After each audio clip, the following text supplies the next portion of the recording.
قبل ما نبدأ حكايتنا ما تنسوش تصلوا على الرسول صلى الله عليه وسلم، وما تنسوش اللايك والكومنت على الفيديو عشان ده اللي بيشجعنا استمر. واهلا بيكم في جزء جديد واخير من قصة البطل ياو كوانج. فلو ما شفتش الاجزاء اللي فاتت روح شوفها الاول عشان فايتك كتير، هسيب لك اللينك بتاعها في الوصف. ويلا بينا نبدأ. بنشوف ياو كوانج قال للسيد الكبير هخليك عايش ومش هموتك، ودي حاجة سهلة قوي، وطالما هتدمر قوتك وتدريبك انا هسيبك تمشي من هنا. السيد الشيخ الكبير قال له الاحسن ليا تموتني لان مش هيبقى ليا لازمه لو تدريبي اتدمر. ياو كوانج قال له ماشي، ده انت لما بتطلب الموت اكتر كده هتخليني اموتك، ده انت كده جيت في ملعبي بقى. وراح ياو كوانج ضربه وموته وبص بجنبه كده وقال للسيد فو تاو وانت بقى جه دورك. السيد فو تاو قال له انا هديلك سلطه المدينه، ايه رايك؟ بس سيبني امشي. ياو كوانج قال له حتى لو اديتني عالم الارض الروحيه كل ده مش هيهمني. شاو فينغ قال له اخته انا بتمنى اكون كلب اخي في القانون ولو لمره واحده. السيد فو تاو هجم على ياو كوانج، بس ياو كوانج اداله الضربه القاضيه وقال له يا ياو كوانج انا مش هنسى اللي عملته فيا النهارده، وبما انك هنت عيله فو فاكيد هيجي اليوم وتموت. ساعه ما كان ياو كوانج بيتخانق مع السيد فو تاو بيقول لنفسه ان قتل سيد قتالي حاجه صعبه قوي، بس النهارده كان احسن وقت علشان اخلص منه واكيد مش هيستجري يهرب مني. عيله فو واقفه تقول ان ياو كوانج قادر يموت اي حد، ده موت 4 ساده من فنون قتاليه لوحده وهو عنده قوه مخيفه، واحنا مش متوقعين ان السيد فو تاو هيقدر يهرب منه، استحاله طبعا. جه بقى ياو كوانج قال للسيد فو تاو انت مش شايف ان اخوك سبك وهرب؟ فو تاو سكت شويه كده وقال له ياو كوانج طالما هتسيبني امشي انا اوعدك ان هعمل لك اي حاجه تطلبها مني. ياو كوانج قال له انا ما يهمنيش وعودك ومش محتاج لشروطك دي، خليك في اللي انت فيه وانا عاوز اقتلك ولازم تموت. ياو كوانج طلع سيفه. فو تاو بيقول لياو كوانج انت لو موتني عيله فو مش هتسيبك في حالك ابدا، فكر قبل ما تعمل حاجه في الكلام اللي انا قلته لك. ياو كوانج قال له لو عيله فو استفزتني انا همحيهم كلهم من على وش الدنيا. وراح ياو كوانج ضرب السيد فو تاو، السيد فو تاو صرخ من الوجع. ياو كوانج قطع ايده. السيد ليه واولاده واقفين وفرحانين باللي ياو كوانج عمله، وفجاه ياو كوانج جسمه ابتدى يوجعه وحس بألم فعلا ومش بقى قادر يتحمل حاجه، وهو مش عاوز يفتح النقطه العظيمه الثالثه ودي احسن طريقه ليه. وعشان ينهي الامر ده لان التاثير الجانبي اللي حصل كويس وقف ياو كوانج لعيله فو قال لهم في حد تاني عاوز يموت. الكل سكت والدموع ماليه عينيهم. ياو كوانج ماشي، باقي عيله فو بتقول ان ياو كوانج وحش خطير، حتى انه موت واحد من عيله فو بالبساطه دي باين عليه انه مش مهتم بعيله فو خالص، واحنا خايفين ان مستقبل المنطقه الشماليه مش هيكون في امان، وده كان راي باقي عيله فو. ياو كوانج راح للسيد لي وقال له يا عم لي. ففينغ قالت لياو كوانج كويس اللي انت عملته، كنت قوي جدا. شاو فينغ قال له اخويا في القانون انت قوي جدا حتى انك موتت سيد فنون قتاليه بنجمتين. السيد لي قال لي ياو كوانج انت كده خليتني اقلق بجد، رد عليهم يا ياو كوانج. رد عليهم ياو كوانج وقال لهم انا ما عملتش حاجه، انا بس كنت محظوظ النهارده. شاو فينغ قال له بصوت واطي كده اخويا في القانون انت سمعت اللي اخت تشينغ فينغ قالته عليك من شويه؟ ياو كوانج بيقول له مع انك ما قلتش هي قالت ايه بس انا حاسس بقشعريره في ظهري فعلا. شاو فينغ ضحك وقال له انا قلت حاجه لسه عشان تقشعر؟ امال لو عرفت اللي انا بقوله انا من الاحسن ليك انك ما تتكلمش خالص عشان ما تتفضحش. تشينغ فينغ راحت لياو كوانج وقالت له هي مكسوفه وحاطه عينيها في الارض وصباعها في بقها زي الاطفال، بتقول له انت بخير؟ ياو كوانج بص لها في جنب كده وقال لها مفيش حاجه انا كويس. فياو كوانج قال للسيد ليه يا عم ليه انهي بقى اللي حصل ده وخلينا نمشي من هنا. وهو ماشي السيد يانغ زين وقف ياو كوانج وقال له على الرغم من ان تم استغلالي قبل كده بس انا مش هنسى اللي حصل ده ابدا. ياو كوانج ما اتلفتش ليه وهو بيتكلم خالص، بس قال له وهو واقف في ظهره ده لسه في مشاكل بيني وبين عيله يانغ لسه ما خلصتش. ياو كوانج قال له خلي بالك من نفسك يا سيد يانغ زين. وبعد 3 ايام عارفين ايه اللي حصل؟ الناس قاعدين في المدينه يتكلموا على اللي عمله ياو كوانج، فواحد بيقول للناس انتم عارفين ايه اللي حصل؟ قالوا له لا، قول لنا ايه اللي حصل بسرعه. قال لهم واحد منهم مات والتاني تدريبه اتدمر والتالت هرب. قالوا له هو مين اللي عمل فيهم كده؟ قال لهم ياو كوانج هو اللي عمل كده من ساعه ما جه، هو كل يوم يخلص لنا على واحد، ده قاتل ضد 3 ساده فنون قتاليه بقوته بس ولوحده. كمان مين كان يصدق ان عيل زي ده يعمل كده في الكبار دول؟ مين دلوقتي ما يعرفش مين هو ياو كوانج؟ ده كان فنان قتالي ب9 نجوم بس. ساعتها ياو كوانج كان في اوضته قاعد يتدرب علشان يرجع قوته اللي فقدها ساعه القتال، واخيرا جسمه بقى كويس ورجع احسن من الاول وقال لنفسه جه الوقت بقى، يا ترى جه الوقت لايه؟ يا ترى ياو كوانج قصده على ايه؟ تعالوا نشوف. خرج ياو كوانج من اوضته وهو ماشي كل الناس بتصبح عليه ويقولوا له صباح الخير يا السيد الشاب ياو، ودخل ياو كوانج على السيد ليه وبنته تشينغ فينغ. ياو كوانج قال له انا كويس وبخير. تشينغ فينغ فرحت لما شافته واتكسفت وخدودها احمرت. ياو كوانج قال لعمه السيد ليه انا جيت لك النهارده عشان اودعك واودع الكل. السيد لي قال له انت هتعمل كده فعلا بعد كل اللي حصل ده؟ انا سمعت بنت تشينغ فينغ وهي بتتكلم عنك، بس انا خلاص مش هتدخل. فالواد شياو فينغ دخل عليهم وعلى صوته وقال له اخويا في القانون. ياو كوانغ انزعج منه وقال ده هو اللي جاي يدي المصيبه. شياو فينغ دخل على ياو كوانغ حضنه وبيقول له اخويا في القانون، وقعد يكررها كذا مره. ياو كوانغ قال لشياو فينغ كل اللي عليك بقى انك تتدرب كويس بجد الفتره اللي جايه دي وممكن نتقابل في المستقبل، واداله ازازه حبوب مصدر الروح علشانه. شياو فينغ كان بيعيط ساعتها عشان ياو كوانغ هيمشي خلاص. السيد لي قال لياو كوانغ طالما خدت قرارك فعلا انت بقى هتروح فين؟ ياو كوانغ قال له هروح لمدينه ليوسو، وخلاص مشي ياو كوانغ. بعد 3 ايام وصل ياو كوانغ لمدينه ليوسو، واول ما نزل على سوق سمع البائعين بيقولوا لحمه خنزير طازه ورخيص وكعك مخبوز لسه وخضروات طازه لسه جايه، وتعالى شوف بنفسك الحبوب اللي لسه معموله. 2 اطفال بيقولوا عاوز تلعب معانا بالكره. ياو كوانغ قال اخيرا ما كنتش متوقع ان هوصل لهنا في 3 ايام. وهو ماشي لقى مكان غريب كده، قال لما اشوف ايه المكان ده. دخل المكان لقى الحاجات اللي فيه كيميائيه واسلحه واعشاب طبيه، فقال في نفسه باين ان لسه في امل. ظهر له واحد وقال له الضيف الكريم عاوز تشتري ايه؟ احنا عندنا كل حاجه في المحل، اي حاجه بتيجي على لسانك موجوده عندنا. 2 من اللي واقفين قالوا له ادينا 100 عشبه نجميه في الاول، والتاني عاوز 200 من زهر الكيش تيغاريا. البائع قال لياو كوانغ وانت كمان عاوز ايه؟ ياو كوانغ قال له افتكرت، وقال له ياو كوانغ على اللي هو عاوزه. البائع قال له انا مكسوف من اللي هقوله بس احنا مش عندنا اللي انت عاوزه، انا اسف ليك بجد بس احنا مش عندنا الحاجات دي. ياو كوانغ قال له ايه الصعوبه في اللي انا طلبته؟ البائع قال له من الصعب انك تلاقي اللي انت عاوزه. واحد كبير طلع وقال لي ياو كوانغ انت بتدور على العشبه النجميه. ياو كوانغ بص له وسكت. الراجل الكبير قال له انا عارف هتلاقيها فين، وقال ان مدينه ليوسو هتعمل مزاد قريب لما يجي الوقت ده هتكون العشبه النجميه هناك. ياو كوانغ قال له طب انت عارف امتى هيكون المزاد ده لو سمحت؟ الراجل الكبير قال له انا اعتقد انك عاوز تصنع حبوب بايوان مش كده؟ وقال له كل اللي اعرفه انه جنب الاعشاب اللي بتدور عليها دي تحتاج معاها لهب ارضي اصفر، وانا ممكن اديهولك بس لازم توعدني بحاجه واحده. فيا ترى ايه الوعد ده اللي هنشوفه. خليك مكمل معايا وما تنساش تصلي على الرسول صلى الله عليه وسلم. الراجل الكبير لما قال لي ياو كوانغ لازم توعدني بحاجه واحده، قال له ايه هي؟ الراجل قال له مش بالسهوله دي، انت لو قدرت تصنع حبوب بايوان بجد بتمنى انك تديني واحده. ياو كوانغ قال له انا مش قابلتك قبل كده ولا اعرفك، ازاي عرفت ان اقدر اصنع الحبوب دي؟ الراجل الكبير قال له انا مش عدو ليك يا سيد الشاب، خليك هادي شويه. طب هو عرف اسمه كمان ازاي؟ فالراجل قال له خليني اوريك حاجه كويسه، وقال له تعالى معايا يا سيد ياو، ووراه اللهب الارضي الاصفر. ياو كوانغ قال له لو حد عرف هويتي الحقيقيه وان الكيمياء من الدرجه الثالثه انا هتضايق منك وهعاقبك على ده. الراجل الكبير قال له ما تقلقش يا سيد ياو، وقال له ازاي شياو يو ما اكتشفتش هويتك وبعد كل ده انت هو الاحسن لبيت المزاد جوان غيوان. فالراجل الكبير قال لي ياو كوانغ الحبايه اللي عملتها في الوقت ده انقذت شخص مهم في عيلتنا، وكتير من الناس كانوا مصدومين في الوقت ده. طالما ان المسؤولين الكبار ما حققوش في الامر ده شخصيا محدش هيعرف ابدا، وانا بوعدك يا سيد ياو. فياو كوانغ قال له لا انا مش سعيد ومش مبسوط باللي قلته، بس الراجل العجوز قال له ليه ما تخلينيش اساعدك انك تجمع كل الموارد اللي انت عاوزها؟ قال له ماشي بس انا عاوز مكان اعيش فيه. الراجل الكبير خده على بيته وقعدوا فيه. ياو كوانغ بيقول في الوقت ده انا وعدت الراجل العجوز ده وفي الوقت اللي انا قاعد فيه هنا هقوم بثقل فن تقنيه طليعه معركه السماء، وجاب كتاب وقعد يقرا فيه، وابتدى جسم ياو كوانغ يتحول للون الذهبي. وفجاه الباب خبط. ياو كوانغ قال له ادخل يا صاحب المحل وانغ. لما دخل الراجل العجوز قال السيد الشاب ياو مجتهد بجد في السوق، وقال له انا جيت هنا عشان اقول لك بكره هيبدا المزاد، فجهز نفسك بقى عشان تقدر تاخد الحبوب دي وتعمل اللي انت عاوزه. لما ياو كوانغ عرف ميعاد المزاد سال الراجل صاحب المحل وقال له قبل ما يحصل المزاد في حاجه عاوز اسالك عنها. السيد وانغ قال له ممكن معرفش اجاوبك على سؤالك بس هحاول اجاوبك. ياو كوانغ قال له انا عاوز اعرف مدى قوه كل عائله في المدينه. السيد وانغ قال له انا كنت فعلا هقول لك حتى لو ما سالتنيش، وقال له في 5 عائلات. اكبر عيله قوه في مدينه ليوسو عيله جوان غيوان، هي اخر التصنيف واكبر واقوى عيله، وبعدين عيله تشين وعيله جيان هم اقوى بكتير من العائلات التانيه، وفي كتير من الساده القتاليين ومعروفين بالعائلات الثلاثه العظمى. وانا مكسوف من اللي بقوله بس على الرغم من ان قوتنا محدش يقدر عليها بس احنا اخر القايمه، بس احنا كل حاجه انت عاوز تعرفها من معلومات او مواد واحنا هنعمل كل حاجه نقدر عليها علشان نساعدك وتوصل للي انت عاوزه. ياو كوانغ قال له اخيرا ايه هي اقوى عيله في مدينه ليوسو؟ السيد وانغ قال له عيله انت تعرفها كويس، عيله اللورد فو. ياو كوانغ قال له بما ان السيد وانغ عارف ان في مشاكل بينا ولسه بيساعدني انت مش خايف من عيله فو يعملوا حاجه؟ السيد وانغ قال له باين عليك انك بتهزر، مكانه واحد كيميائي من الدرجه الثالثه ما تتقارنش بعيله فو ابدا. ياو كوانغ اداله خاتم وقال له الخاتم ده ب100 قطعه ذهبيه عشان المزاد بتاع بكره. السيد وانغ قال له شاو يو عرفت انك هنا وهي جايه هنا دلوقتي، فوصلت شاو يو ودخلت للسيد وانغ قال لها ده السيد الشاب ياو فرحبت بياو كوانغ وقالت له انت مش شايف ان شعرك طويل جدا بس بس مش مهم، انا ههتم بيك وسيب الموضوع ده عليا انا. شاو يو خدته على صالون الشعر والاظافر. لما راحوا هناك صحاب الصالون رحبوا بيهم وعرفوهم على نفسهم. كان شغال هناك 2 رجاله وبنت، البنت اسمها توني والاتنين الرجاله واحد اسمه كايفن والتاني اسمه جاي. التلاتة كانوا اخوات. قالوا له احنا التلاتة اخوات لصالون الشعر والاظافر. البنت دي كانت شكلها كويس، شعرها جميل، لبسها بيدل على انها شغاله في صالون فعلا. باين على وشك من غير ما تقول. يعني واحد قال له انت كضيف لعيله جوان غيوان المفروض تكون لابس لبس لايق بيك وبعيلتك، والا مش هتكون قادر انك تدخل بيت المزاد. وما تقلقش، ياو يو رتبت لك كل حاجه وانت تقدر تستخدم صالون الشعر الخاص بيها. حس ان بقى واحد تاني بعد ما شعره اتشال وقصر وراح للعجوز وانغ وضربه على ظهره. وكان يوم اسود يوم ما جيت لك. ياو وانغ راح لمكان المزاد بشكل جديد، بقى حاجه كاجواليه كده خالص، بقى حته بسكوته كده. المهم وصل للمكان وقال اكيد هو ده المكان الصحيح. هو طالع السلم واحد وقفه وقال له انت عاوز ايه مني؟ الراجل قال له وريني الدعوه بتاعتك. فافتكر ان العجوز وانغ قال له ممكن تروح هناك عادي، ما جابليش سيره الدعوه دي. طب بس لما اروح للراجل ده، فالراجل قال له مش ممكن تدخل المكان ده من غير دعوه. ياو وانغ عاوز يدخل عافيه. الراجل قال له انت جاي من غير دعوه لسه عاوز تدخل؟ ايه البجاحه دي؟ يلا امشي من هنا، اللي يشوف لبسك اصلا يقول عليك انك شكل الكلاب. فتلاته واقفين يتكلموا على ياو وانغ، بيقولوا عليه هو جه منين الفقير ده، باين عليه انه مش شايف العالم قبل كده، ده اكيد من قريه فقيره. ياو وانغ اسمهم وقال في نفسه ممكن يكون عاوز اوري له رمز عيله جوان غيوان، فممكن فكرته تتغير عني، بس لما اوريه ده هيخلي الكل يركز ويجذب الكتير من الناس والمشاكل. وما رضيش يطلع الرمز. فالراجل نادى على الحراس وقال لهم حد يجي يخرج المغفل ده من هنا. الحراس جم وعاوزين يضربوه، مفكرين ياو وانغ عيل توتو بتاع اليومين دول. لا ده انتوا وقعتوا في ايد اللي ما بيرحمش. وهوب واحده هنا وواحده هناك، كان خلص على كل الحراس. ياو وانغ كمل ضرب، فالحراس ما بقوش قادرين يتحركوا من الوجع، لان ياو وانغ دغدغهم على الاخر، ومن كتر الوجع اللي فيهم بقى يشتموا ياو وانغ. الراجل اللي جاب لياو وانغ الحراس قال له انت ازاي اتجرأت تضرب حراس بيت مزاد جوان يوان؟ انت كده عاوز تروح للموت برجليك. بيجي واحد كبير كده في السن وقال لهم مين ده اللي يجرؤ على كده؟ مين اللي هو عاوز يعمل مشاكل ويسبب الدمار في بيت المزاد الخاص بينا؟ شاو يو والسيد وانغ وصلوا. السيد وانغ قال لهم هو مفيش اي اعتبار لبيت غوان غيوان. شاو يو قالت لهم ايه اللي بيحصل هنا؟ الراجل الكبير في السن رحب بشاو يو قال لها مفيش حاجه، دي شباب بتوع الايام دي عندهم شويه حيويه ونشاط بس مش اكتر. الراجل العجوز ده قال لها الشاب ده قوي جدا باين عليه فنان قتالي. وقال للسيد وانغ بعصبيه ان الشاب ده عاوز يدخل ومش معاه اي دعوه ولا خطاب. وفوق كل ده ضرب الحراس اللي هنا. الراجل العجوز ده كان جد شاو يو، فبيسال ياو وانغ بيقول له انت مين وجيت هنا ليه؟ شاو يو قالت له يا جدي ده الشاب اللي حكيت لك عنه لما عرف جدها ان ده ياو وانغ مشي، وقال انا هسيب الامر ده ليكي وانا همشي دلوقتي. قالت له ماشي روح ارتاح انت وسيب كل حاجه عليا وما تقلقش، انا هتصرف ومفيش اي مشاكل هتحصل تاني. جدها بعد ما كان هيمشي رجع لها تاني وقال لها يا بنتي فكري كويس، الشخص ده ضرب كل رجالتنا. سابها ومشي. واحد من الحراس جه يشتكي لشاو يو يقول لها ان الشاب ده ضربني وكان عاوز يدخل المزاد بالعافيه. شاو يو قالت له اخرس انت وروح حضر احسن واجمل اوضه موجوده هنا لضيفنا العزيز، ولو قلت كلمه تانية انا هموتك بايدي. الحارس قال لها خلاص انا هروح فورا واعمل اللي طلبتيه، بس ما تتعصبيش تاني وانا هنفذ اوامرك. الناس اللي واقفه مستغربه ان ازاي السيده شاو يو بتعامل الشاب ده كويس كده، وبقوا يتجننوا ويعرفوا مين ده. هو باين عليه انه فقير، فازاي ليه علاقه بالشاو يو؟ واحد بيقول انا عاوز امسكه واضربه وامزق جسمه الحتت، بس هي فعلا حاجه تحير. ازاي واحد زي ده له علاقه بالشاو يو؟ ياو وانغ لما سمع كلام الناس بتتكلم عليه كده قال ده مكان مزعج قوي وانا همشي من المكان ده. شاو يو راحت وراه وقالت له السيد ياو يا سيد ياو انت هتروح فين دلوقتي؟ استنى بس لحظه وانا هصلح كل حاجه حصلت لانهم ما كانوش يعرفوه. قال لها لا اعذريني يا شاو يو، انت لو مكاني مش هتستحملي كل اللي حصل ومش هتقبلي الاهانه دي، ومع كل ده انا سكت في الاخر عشان خاطرك انت، بس لحد هنا ومش هستحمل اي اهانه تاني وانا مش عاوز احرجكم. شاو يو قالت لياو وانغ انا عاوز اقول لك حاجه، استنى بس اقف مكانك ما تمشيش. ياو وانغ انزعج قوي منها ومن اللي حصل وقال انا خفت احرجكم اكتر من كده عشان كده مشيت على طول. شاو يو قالت له طب ليه ما شكرتنيش لان انقذت حياتك وانا بقيت صديقتك، وليه جيت هنا من غير دعوه؟ ياو وانغ قال لها خلاص ما بقاش مهم، والسيد وانغ كان متعمد انه يحرجني قدام الناس. شاو يو عشان تغطي على اللي حصل ابتدت تهزر معاه وقالت له طب مش عاوز تعرف اوضتك فين؟ مش عاوز تسالني طب هتروح هناك ازاي؟ واحد طويل وعريض جه ونادى على شاو يو قال لها دي صدفه حلوه قوي اني قابلتك النهارده، وسالها على ياو وانغ قال لها مين الشاب اللي انت واقفه معاه ده؟ شاو يو قالت له يا تشين فينغ ما تعترضش طريقي وسيبنا نمشي من هنا يا اما انت اللي تمشي. تشين فينغ قال لها انا بس قلقان عليكي من الناس الوحشه اللي بيمشوا وراكي. شاو يو قالت له انت اللي مصدر الازعاج ليا وكل الناس هنا ما فيش حد بيمشي ورايا غيرك. تشين فينغ قال لها انت بتهزري اكيد. قالت له انت الشخص اللي دايما ماشي ورايا في كل مكان مش دي الحقيقه. تشين فينغ قال لها لا مش صح، انا بس قلقان عليكي وعلى سلامتك. نصحته شاو يو انه يمشي وقالت له ان الشاب اللي واقف ده بيكون خطيبي، وبمعنى كده ان ياو وانغ خلاص هتدبس. فياو كوانغ قال في عقله البنات دي مزعجه قوي. تشين فينغ قال لي ياو كوانغ انت عايل، انت بتقول عليك انك خاطبها، الكلام ده صحيح؟ ياو كوانغ بص لها كده وقال لها برومانسيه: يا حبيبتي الجميله، ازاي بتقولي قدام الناس الغريبه؟ لازم تتعلمي تقولي ايه وما تقوليش ايه، مش قدام اي حد تقولي كده. تشين فينغ قال له: انت قلت ايه يا عيل؟ انت عارف انا مين؟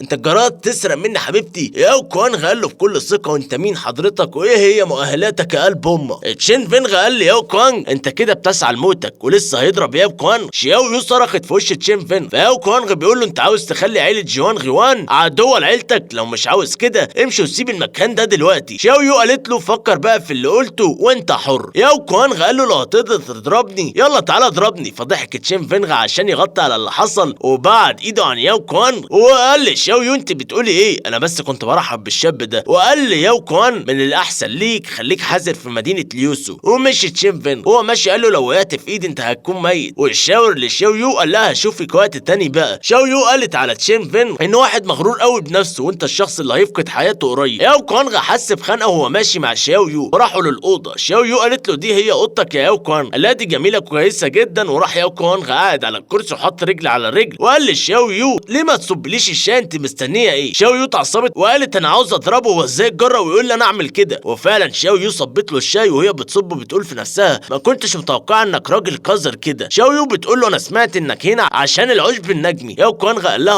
وفيها ايه يعني؟ شاو يو قالت له: انت ما تعرفش ان في الاوض التانية ناس كتير منها سادة فنون القتال جايين عشان العشب ده؟ انت تعتقد انك عندك فرصه تاخده؟ ياو كوانغ قال لها: من الطبيعي انه يجي ناس كتير عشان المواد الغاليه دي، مفيش حاجه مش طبيعيه، بس الموضوع يعتمد مين اللي هيقدر يحصل عليه. شاو يو دخلت على ياو كوانغ وقالت له: هي فين حبيبتك تشينغ فينغ؟ هي ليه مش جت معاه؟ ياو كوانغ قال لها: ده يهمك في ايه؟ ليه بتسالي عن حبيبتي وتتدخلي في اللي مالكيش فيه؟ احنا مخطوبين بس ما قلناش اننا هنتجوز، فدي حاجه تخصنا احنا الاثنين، هو اللي يشوفك يعرف يشوف غيرك. شاو يو قالت له: يبقى كده مفيش جواز بينكم صح؟ والجواز اتلغى بسببي؟ لا طبعا مش بسببك، فما تزعجنيش. وخلاص جه وقت المزاد وكل الناس موجوده والمزاد هيبدا وكل واحد مستني الحاجه اللي هو عاوزها. فالمزاد بدا، واحد واقف قال لهم ان المسؤول عن المزاد النهارده هو انا واسمي وانغ تشوان جون، وشكرا لكم على وجودكم وانكم خصصتوا وقت من جدول اعمالكم للمزاد بتاعنا، وانا عارف ان قد ايه جدول اعمالكم مزدحم ومشغولين قوي، وبالرغم من كده جيتوا عشان تشاركوا في مزاد النهارده. وانا بعتقد ان الجميع وكل الناس عارفين بالفعل ايه هي الكنوز بتاعه المزاد بتاعنا، عشان كده مش هتكلم كتير واضيع وقت. ودلوقتي هنبدا في المزاد. الراجل بدا بعرض اول حاجه وهو حجر اللهب الاسود، جودته عاليه جدا ومفيش منه في كل العالم، هو مادته لتحسين خصائص الاسلحه الروحيه، وانا شايف ان قيمه الغرض ده معروفه للناس الحاضرين. وهنبدا بالسعر 200,000 قطعه ذهبيه. يلا مين هيقول كلمته؟ ياو كوانغ واقف يفكر وبيقول: حجر لهب اسود، طب اشتري منه واحد؟ قال 250,000. فالناس بيتخانقوا ان مين ياخده. شاو يو قالت له: اللهب ده كويس، ليه مش عاوز تشتريه؟ ياو كوانغ قال لها: هو كويس بس مش كويس لدرجه ان الناس هيموتوا عليه، مش حلو يعني عشان يجذب الانتباه وكل الناس تركز عليه، ولو اشتروه ناس عاديه هيتسبب في كارثه دمويه كبيره، فهو خطير جدا فما ينفعش اصلا حد يشتريه. وعلى الرغم من اللي بقوله بس انا حابب اشتريه. فواحد مره واحده قال 500,000 قطعه ذهبيه. الناس بقوا يتجننوا عايزين يعرفوا مين هو الشخص اللي قال الكلمه دي. فلما واحد قال 500,000 الناس عايزين يعرفوا مين اللي قال كده. فالراجل اللي قال 500,000 اسمه الشيخ لو. لما هو اتكلم والناس كلها عرفته فالكل سكت وخاف يقول له كلمه بعد. ياو كوانغ بيسال شاو يو عن العجوز اللي الناس كلها خايفين منه ده. شاو يو بتقول له: انت ما تعرفش بجد مين هو السيد لو؟ ياو كوانغ قال لها: لا، والا ما كنتش اسالك اكيد من الاول. شاو يو قالت له: انت ما قراتش الدليل حتى، المفروض كنت تقراه قبل ما تيجي. ياو كوانغ قال لها: ما كنتش اعرف ان المفروض اقرا الدليل. شاو يو قالت له: هو شخص قوي جدا. ياو كوانغ قال لها: ما تتكلميش بهزار واتكلمي بجد شويه. فالشاو يو قالت له: انا سمعت ان الشخص ده من عيله مرموقه وغنيه جدا، بس العيله دي انتهت تماما من بعض الاعداء، بس السيد لو قدر يهرب منهم ومن الكارثه اللي حصلت، وبعد كده اتدرب تدريب جحيمي وبقى سيد قتالي. في الوقت ده سادة فنون القتال التانيين مش قادرين حتى يواجهوه وقتل كل اعدائه وبقى مشهور زي ما انت شايف. شاو يو اصلا قاعده تشرح له قصه حياه السيد لو، وياو كوانغ سالها عن اسمه بس، فقال لها: ليه بتتكلمي عن حاجات ملهاش فايده؟ هات المفيد وخلاص. شاو يو واقفه ورا وهتموت من الغيظ، هتموت وتقتله من بروده. فالشخص اللي بيسالها عن اسمه لو يانغ من مدينه ليوسو، قوي جدا، اقوى سيد قتالي في مدينه ليوسو، هو سيد فنون قتاليه ب4 نجوم، وده مثير للاهتمام بجد ومن حق الناس تخاف منه. فالراجل بتاع المزاد قال لهم: مفيش حد هيقول كلمه تانيه بعد السيد لو. ومره واحده واحد ظهر قال 600,000. الكل اتصدم، مين اللي قدر يقول كلمه بعد السيد لو؟ ليلته سودا. الشخص ده كان الشيخ لعيله تشين، قدر يزايد السيد لو ب 600,000. فالسيد لو قال 700,000. فالشيخ لعيله تشين قال له السيد ان الحجر اللهب الاسود هيكون ليه فايده كبيره لعيلتي، ليه ما تتخلاش عنه عشاني؟ السيد لو قال له انا هاخده واحصل على الحجر ده، حتى لو جه رئيس عيلتك بنفسه لحد هنا مش هياخده مني برضه. ياو كوانغ بيسال شياو يو عن الشيخ لعيله تشين، بيقول لها مين الراجل العجوز ده؟ هو برضه من عيله تشين؟ الراجل اللي بيعرض المزاد بيقول له واحد استنى بس، احنا هنخلي المزاد يولع دلوقتي والسعر يعلى. الشيخ بتاع عيله تشين بيقول ان انا ما اعتقدش ان اقدر اقتل السيد لو يان، وعدد قليل من الناس اللي يتجرأ على استفزاز السيد لو. السيد لو بيقول ان تشين يان فينغ مش هيقول اي حاجه تاني خالص، انا هسيب الامر ده على وضعه. الراجل اللي بيعرض المزاد قال بما ان خلاص ما فيش حد هيزود تاني يبقى مبروك للشيخ لو، هو اللي فاز بحجر اللهب الاسود مقابل 700 الف قطعه ذهبيه، ونقدر ننتقل لحاجه تانيه نعرضها في العرض التاني الخاص بالمزاد، حاجه خاصه وليها قيمه كبيره. ياو كوانغ قال له بقول لك يا سيد وان انجز بقى في ليلتك دي ولخص الكلام المهم ما تضيعش وقتنا. اللي بيعرض المزاد ندى لواحد وقال له هات السلاح دلوقتي عشان السيد ده عنده مشغوليات. السلاح جه وقال لهم الكل يشوف السلاح، والسلاح ده خاص وهو رقم 1 في عالم الارض الروحي لتاجر من ودو الطائر. ياو كوانغ بيقول لشياو يو مين هو ودو الطائر ده؟ شياو يو قالت له انت جاهل في كل حاجه كده، المفروض واحد زيك يكون عنده كل المعلومات دي واكتر منها. فقالت له ده كان مفقود من 20 سنه، الخناجر الطائره القاتله بتاعته انقسمت ل9 اسلحه روحيه قويه جدا،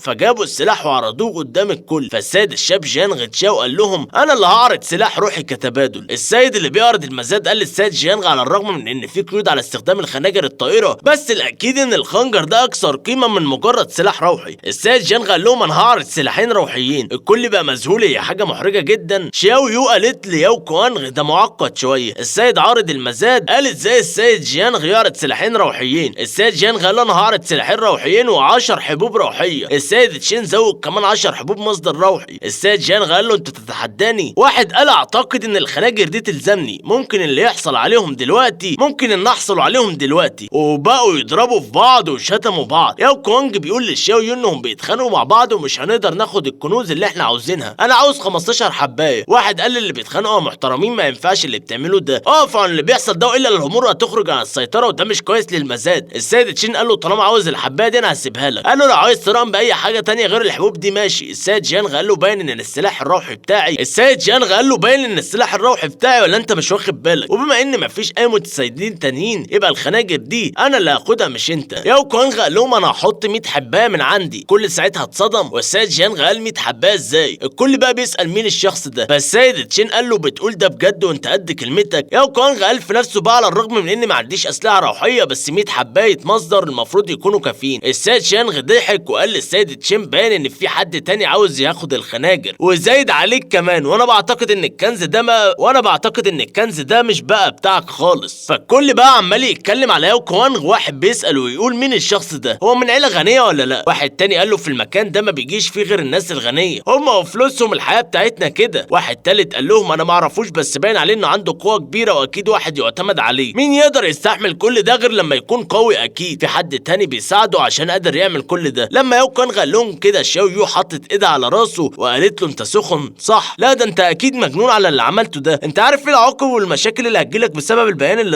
البيان اللي ظهر بسببك. ياو كوانغ رد عليها بكل ثقه وقال لها دي بس انت هي مجرد مقايضه. ساعتها كان بقه بينزل دم. ياو كوانغ قال لها مش مهم ده دلوقتي، انا كل اللي عاوزه هو العشب النجم، فعندي اي حاجه تانية مش مهمه. ياو كوانغ قال لها بدون ذكر اسماء مش هي دي منطقه عيلتك؟ شاو يو بصت له بعصبيه وما ردتش عليه. السيد عارض المزاد ندى على ياو كوانغ قال له بما ان مفيش حد اتزايد بعدك فمبروك ليك يا سيد ياو، وانت بقيت صاحب الخناجر الطائره. واحد بيسال السيد جيان بيقول له انت عارف مين الشخص ده؟ السيد جيان قال انا شفته ساعه الخناقه في الممر بس باين عليه ان في علاقه بينه وبين عيله وانغ قويه قوي، فقال له انا هسال على الموضوع ده بنفسي. السيد جيانغ راح للشيخ جيانغ تشيان كبير عيله جيان وقال له الشخص ده مش سهل. فالشيخ جيانغ تشيان قال له خليه يفرح له يومين بالحبوب دي وخلي السيد داني يساعده بس مش هيكون في امان خالص من النهارده. واحد اسمه السيد غولان قاعد في مكانه في صاله المزاد بيضحك على اللي بيحصل، فبيقول للحارس بتاعه ان الشاب ده مثير قوي للاهتمام. فعلا الحارس قال له طالما يا سيد انت مهتم بيه كده انا هروح وامسكه واجيبه لك لحد عندك تعرف منه اللي انت عاوزه. السيد غلام وقفه بسرعه وقال له انت يا حمار استنى، انت عاوز تعمل لي مشاكل هنا؟ هو انت مش شايف ان هو والانسه شاو يو واقفين جنب بعض؟ هو باين عليه ضيف مهم لعيله وان. فواحده جميله قوي دخلت على ياو كوان ومعاها الخناجر الطائره، فقالت له يا سيد ياو انا جبت الحاجه اللي انت كسبتها في مزاد النهارده. ياو كوان غنداش قوي من شكل الخناجر الطائره وقال لها هم فعلا مثيرين للاهتمام ومن قريب شكلهم يختلف. شاو يو بتقول في نفسها باين انه ما اتفاجئش من الخناجر قد ما اتفاجئ من اللي جايباهم. ياو كوان قال لشاو يو تعالي شوف الخناجر الطائره باين عليهم انهم كنز حقيقي. راحت اللي جايبه الخناجر قالت لياو كوانغ انا همشي دلوقتي. ياو كوانغ شكرها ومشيت. ياو كوانغ بص على الخناجر الطايره وقال هم دول السلاح الروحي، عجبني قوي. شاو يو قالت له انت بتتكلم بجد؟ الخناجر دي باستثناء انها كانت ملك من غوو مفيش اي حد يقدر يستخدمها، عشان كده سعرها غالي جدا. ياو كوانغ قال لها ممكن هم ما يقدروش يستخدموها، بس انا اقدر استخدمه علشان السلاح الروحي ده بيتلاعب بيه قوه الروح، وفي قليل من الناس بيستخدموا بتلاعب قوه الروح. ياو كوانغ مسك الخناجر، اول ما مسكها ما قدرش يتحكم فيها، بس بعد كده قدر يسيطر عليها ويستخدمها فعلا. شاو يو قالت له هو ياو كوانغ فعلا قدر يستخدم الخناجر الطائره؟ شاو يو قالت هو ياو كوانغ فعلا قدر يستخدم الخناجر الطائره. ياو كوانغ قال لها ايه رايك بقى انا نجحت المره دي كمان، وفزت بكنز كبير. بعد كده المزاد مشي بشكل طبيعي. في الوقت ده ما كانش فيه اي حاجه تجذب انتباه ياو كوانغ، وكل الناس كانت كويسه وما فيش اي حد عارض على حاجه، والمعظم كانوا مستنيين اخر حاجه هتتعرض. وجه وقت الحاجه الاخيره اللي هتتعرض وهي العشب النجمي اللي ياو كوانغ مستنيه وجاي مخصوص علشانه، وكذلك السيد غولان والسيد تشين والسيد جيان، كل دول مستنيين العشب النجمي. الراجل اللي بيعرض المزاد مسك الازازه اللي فيها العشب النجمي وقال لهم الازازه دي مليانه بالعشب النجمي، وهو عنصر ضروري بيتصنع منه حبوب باي وان دان. وفي الطبيعي مفيش داعي اقول حاجه عن العشب ده واتكلم عن قيمته لان الكل عارف قيمته كويس. فالسيد تشين قال لهم انا هزايد بسيفين روحيين و20 حبايه مصدر. السيد جيان قال لهم انا هزايد ب3 سيوف روحيه و20 حبايه مصدر. شاو يو قالت لياو كوانغ انت كمان مش هتتزايد؟ ياو كوانغ ناصح قال لها استني بس، مش عاوزين نستعجل، انا هستغل الفرصه دي واشوف القوى الموجوده فيهم. راح السيد غولان قال انا هزايد ب100 حبايه وسلاح روحي، ومفيش حد كان سمع صوته في الحاجات اللي اتعرضت قبل كده لانه كان مستني الوقت اللي العشب النجمي هيتعرض فيه. فالكل عرف بقى ان بعد العرض اللي السيد غولان قدمه اكيد هو هياخد العشب النجمي. عشان كده السيد تشين قال للسيد غولان لو هتسمح لنا ان عيله تشين تطلب منك بعد ما تصنع العشب النجمي، ولو نجحت هناخد منك حبايه واحده. السيد غولان وافق وقال له ماشي، بس عيلتك لازم تكون قد كلمتها معايا. السيد تشين قال له ما تقلقش، عيلتي هتلتزم بكلمتها معاك اكيد. راح السيد جيانغ طلب من السيد غولان انه يديله حبايه وهنلتزم بالشروط اللي طلبتها من عيله تشين، وهنديك سيف روحي برضه. السيد غولان ضحك وقال له يا سيد جيانغ انت جيت متاخر المره دي، انا اتفقت مع عيله تشين قبلك. السيد جيانغ قال له ماشي مش هتدخل المره دي. السيد تشين قال للسيد جيانغ انا نجحت، خلينا نشوف بقى تقدر تتنافس معاه ولا لا. السيد جيانغ طنش كلامه وراح لياو كوانغ وقال له ان ده هو مشكلتي الاساسيه. السيد جيانغ راح لياو كوانغ وطلب منه انه يتزايد على السيد غولان. ياو كوانغ قال له ما اقدرش اكسفك، وقال لهم انا هزايد ب200 حبايه مصدر. ابتدت الناس تتكلم ساعتها وتقول اكيد في حد بيساعد ياو كوانغ، وخلينا نستنى ممكن حد يزايد عليه، وازاي اصلا قادر يتصرف كانه حاجه عاديه. الشخص ده فعلا فظيع، ده مجرد طفل غني اكيد. عارض المزاد قال للسيد الشاب ياو زايد ب200 حبايه مصدر، وهو مش هيعرف يتجنب المشاكل خالص، عاوز يجيب المشاكل لنفسه. السيد تشين قال كده كويس، طالما عيله جيانغ مش هتقدر تاخدها على الاقل عيله تشين مش هتاخدها برضه، طالما احنا الاتنين مش هناخدها كده تمام. السيد غولان بيسال السيد ياو اذا كان هو سيد كيميائي من الدرجه الثالثه ولا لا. ياو كوانغ قال له انا مش عندي المهاره دي، بس انا مجرد قاتل مش اكتر، بس سيدي بيكون سيد كيميائي من الدرجه الثالثه وبيعتز بيا قوي. شاو يو قالت على ياو كوانغ ان مستوى كذبه مش كويس خالص، قصدها ما بيعرفش يكذب. السيد غولان قالت لياو كوانغ طب ممكن اسالك عن اسم معلمك؟ ياو كوانغ قال له انا ما اعرفش اسم معلمي ومكانه مش معروف ومش متوقع، بس لو انا وقعت في مشكله هيجي بسرعه. السيد غولان قال له طالما الوضع كده انا مش هنفسك على العشب، بس انا بتمنى انك تبعت لي حبايه لما تصنع الحبوب دي وبخليني اقابل معلمك واتعلم منه. ياو كوانغ قال في نفسه انا مش قادر اصدق ازاي الشيخ غولان قدر يصدق الهزار بتاعي، وراح ياو كوانغ قال له ما تقلقش يا شيخ غولان، انا هعلمك اكيد في المره الثالثه اللي هتواصل معايا معلمي فيها. السيد جيانغ جاي يتخانق مع ياو كوانغ وقال له انت كده عاوز تموت فعلا. جه السيد تشين فينغ